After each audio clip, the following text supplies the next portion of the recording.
ఆంధ్రప్రదేశ్లో వైఎస్ఆర్ ముఖ్యమంత్రి కావడానికి ప్రతిభ బూనిన మొదటి వ్యక్తి 9 రాష్ట్రాలకు ఇన్ఛార్జిగా పనిచేసి ఎంతో మంది ముఖ్య మంత్రులుగా చేయడానికి కాంగ్రెస్ పార్టీని బలోపేతం చేయడానికి ఎంఎస్ఆర్ ముఖ్య పాత్ర పోషించారని కాంగ్రెస్ నాయకులు అన్నారు.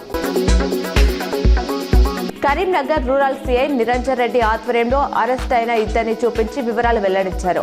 గత 2 సంవత్సరాల నుండి కరీంనగర్ రూరల్ మండలంలోని ఆరేపల్లిలోని శ్రీ సాయి నివాస అపార్ట్మెంట్లోని వ్యభిచారం గుట్టును పోలీసులు రట్టు చేశారు.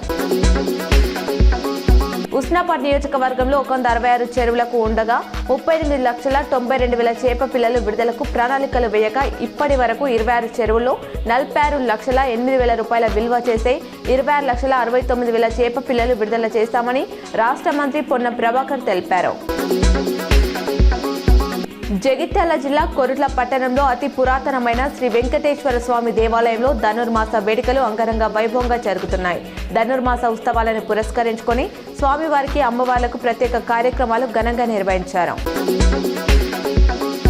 గత ప్రభుత్వం బీఆర్ఎస్ డబుల్ బెడ్రూమ్ పేరిట పేదలను మోసం చేసిందని, కాంగ్రెస్ ప్రజా ప్రభుత్వం అర్హులైన వారికి ఇందిరమ్మ ఇల్లు మంజూరు చేయడం జరిగిందని పెద్దపల్లి ఎమ్మెల్యే విజయ రమణారావు తెలిపారు.